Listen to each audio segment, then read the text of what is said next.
اعوذ باللہ من الشیطان الرجیم بسم اللہ الرحمن الرحیم۔ ناظرین اکرام، السلام علیکم ورحمۃ اللہ وبرکاتہ۔ وحدیٰ یا علی علیہ الصلاۃ والسلام مدد۔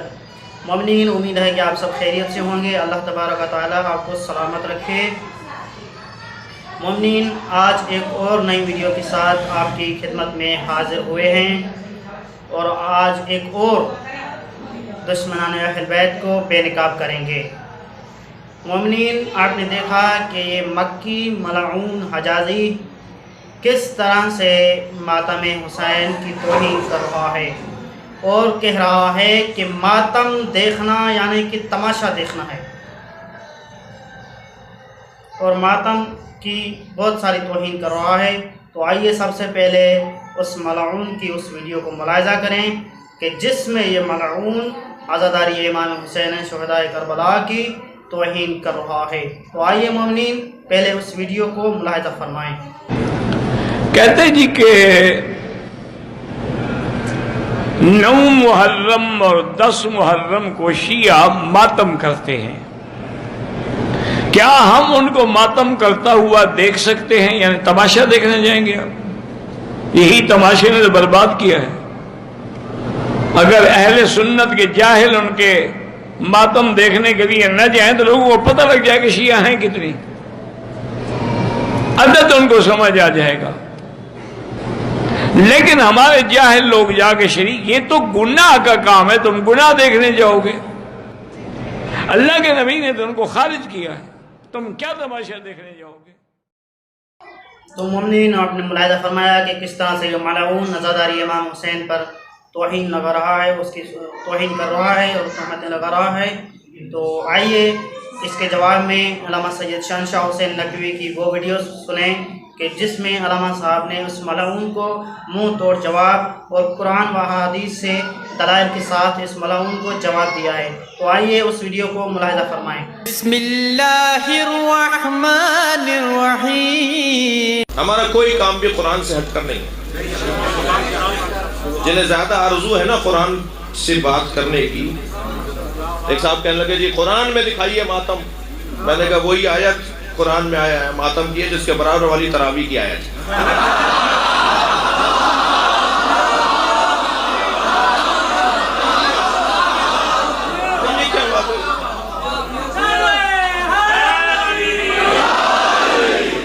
ہر بات قرآن سے آپ اگر دیکھنا چاہتے ہیں، مجھے نہیں معلوم وہ پرویزی ہیں، وہ قادیانی ہیں، نہیں معلوم، ایک صاحب ہیں جو اس وقت مناظرے کر رہے ہیں، قرآن کی آیات پڑھتے ہیں اور ہمارے بھائیوں سے مقابلہ کر رہے ہیں، مناظرہ کر رہے ہیں، اور ہمارے بھائی بھی ان کو جوابات دے رہے ہیں، مگر وہ غالب ہے، اب تک تو غالب ہے، وہ ہمارے بھائیوں پر غالب ہے، صرف قرآن سے بات کرنے والے جو دعوے دار ہیں نا۔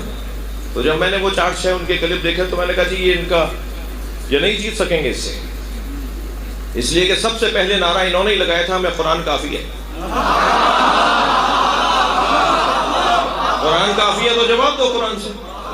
وہ تم سے قرآن کی آیات پڑھ کر سنا رہا ہے، تو میں کہہ رہا ہے قرآن سے جواب دو، تو میں قرآن کا توڑ، تم اس کا توڑ ہی نہیں دے پا رہے۔ میں نے کہا جی اس کو کوئی پیغام بھیجے کہ ہم شیعوں سے بات کریں، یہ جو ہمارے بھائیوں سے مناظرہ کر رہا ہے نا، قرآن سے بات کرو، قرآن سے بات کرو۔ میں نے کہا کوئی اس سے کہے کہ ہم سے بات کرے۔ وہ جب ہم سے بات کرے گا نا تو ہمارا پہلا جملہ یہ ہے کہ یہ تمہیں کس نے بتایا قرآن ہے؟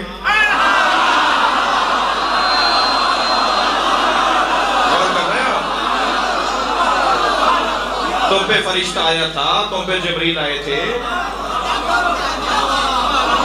تمہیں کس نے بتایا ہے یہ قرآن ہے؟ جس نے بتایا ہے اس کے قول کو حدیث کہتے ہیں، اس مصطفیٰ کے فرمان کو حدیث کہتے ہیں۔ سرکار کے فرمان کے بغیر تم اگر قرآن سمجھنے بیٹھو گے تو ترجمہ کر کے دکھاؤ، الف لام میم کا ترجمہ کیا ہے، کاف ہا یا عین صاد کا ترجمہ کیا ہے، الف لام را کا ترجمہ کیا ہے۔ اچھا، ترجمہ 2 جگہ ڈنڈی ماری جاتی ہے، ایک جگہ تو ترجمہ آتا ہی نہیں ہے، ایک جگہ ترجمہ آتا ہے اور کرنا نہیں چاہتے۔ وَقُلْ تَعَالُوا نَدْعُوا أَبْنَاءَنَا وَأَبْنَاءَكُمْ وَنِسَاءَنَا وَنِسَاءَكُمْ وَأَنفُسَنَا وَأَنفُسَكُمْ، ہم اپنے نفسوں کو لاتے ہیں، تم اپنے نفسوں کو لاؤ، یہی ترجمہ ہے۔ یہ تو اوپر بھی انفس لکھا ہوا ہے، تو نیچے بھی تم انفس لکھ رہے ہو، ترجمہ کہاں ہوا؟ دقت فرمائی آپ نے؟ عربی میں ہے انفسنا، ہم اپنے نفسوں کو لاتے ہیں، تم اپنے نفسوں کو لاؤ۔ نیچے بھی لکھ دیا ہم اپنے نفسوں کو لاتے ہیں، تم اپنے نفسوں کو لاؤ۔ نفس کا ترجمہ کرو نا۔ ترجمہ آتا ہے، کرتے نہیں ہیں۔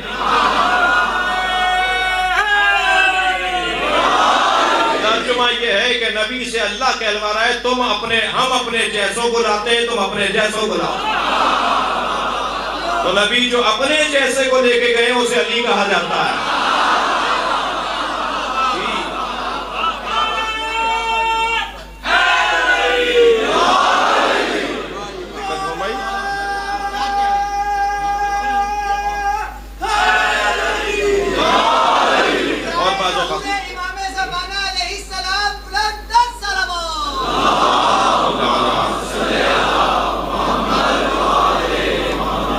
بعض اوقات ترجمہ آتا ہی نہیں، بس الف لام میم کا ترجمہ نیچے الف لام میم ہی لکھا ہوا ہے۔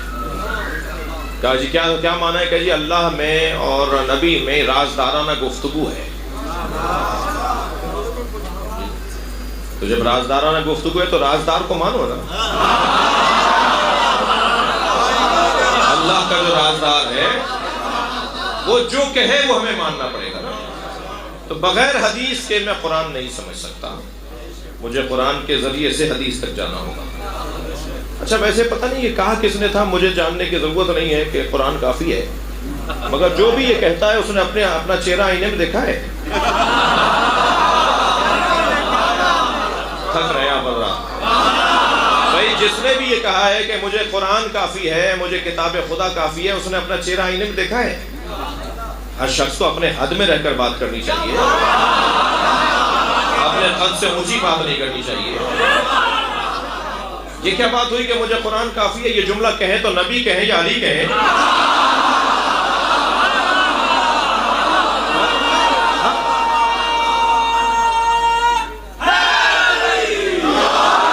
حق بنتا تھا نبی کے لیے کہ وہ کہیں کہ مجھے قرآن کافی ہے۔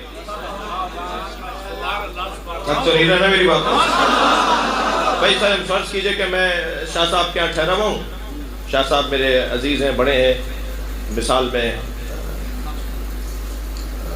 مثلا ہم ان کے یہاں پہنچے، ناشتے کا وقت تھا، انہوں نے ہمیں ناشتہ کرایا، چائے بھی ہم نے پی۔ جب چائے کی ایک پیالی پی لی تو شاہ صاحب نے دوبارہ چائے ڈالنا چاہیے، میں نے کہا جی کافی ہے۔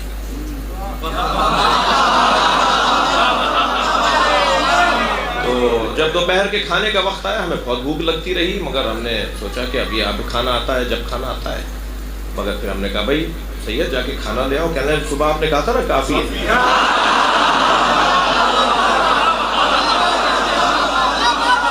جب بستر لینے کا وقت آیا، کچھ آرام اور استراحت کا وقت آیا، تو ہم نے بہت انتظار کیا، مگر پھر بہرحال ہم بول دیے کہ ذرا کوئی بستر وستر تکیہ وکیہ دے دیجیے، ہم ذرا کمر سیدھی کر لیں۔ تو کہنے لگے جی صبح ہی تو آپ نے کہا تھا کہ کافی ہے۔ تو اگر میں نے چائے کی پیالی پر کہہ دیا کہ کافی ہے، تو اس کا یہ مطلب نہیں ہے کہ بستر بھی نہیں چاہیے، کھانا بھی نہیں چاہیے۔ اگر کوئی یہ کہہ دے کہ مجھے قرآن کافی ہے، تو اس کا یہ مطلب ہے کہ مجھے تورات کی ضرورت نہیں ہے، انجیل کی ضرورت نہیں ہے۔ مگر کہنے والا تو کہہ رہا ہے مجھے اہل بیت کی ضرورت نہیں ہے۔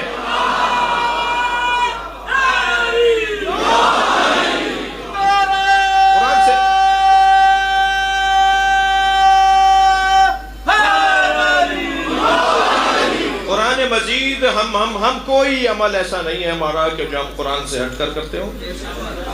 میرے جو سنی بھائی مجلس میں بیٹھے ہیں، میرے وہ عزیز ہیں، میری وہ جان ہیں، میں ان سے محبت کرتا ہوں، وہ ہم سے محبت کرتے ہیں، اور یہ مجالس اسی حسن کے ساتھ ہونی چاہیے کہ اس میں کوئی تفریق نہیں ہے۔ در حسین پہ ملتے ہیں ہر مزاج کے لوگ، کہتا ہے در حسین پہ ملتے ہیں ہر مزاج کے لوگ، یہ دوستی کا وسیلہ ہے، دشمنی کا نہیں۔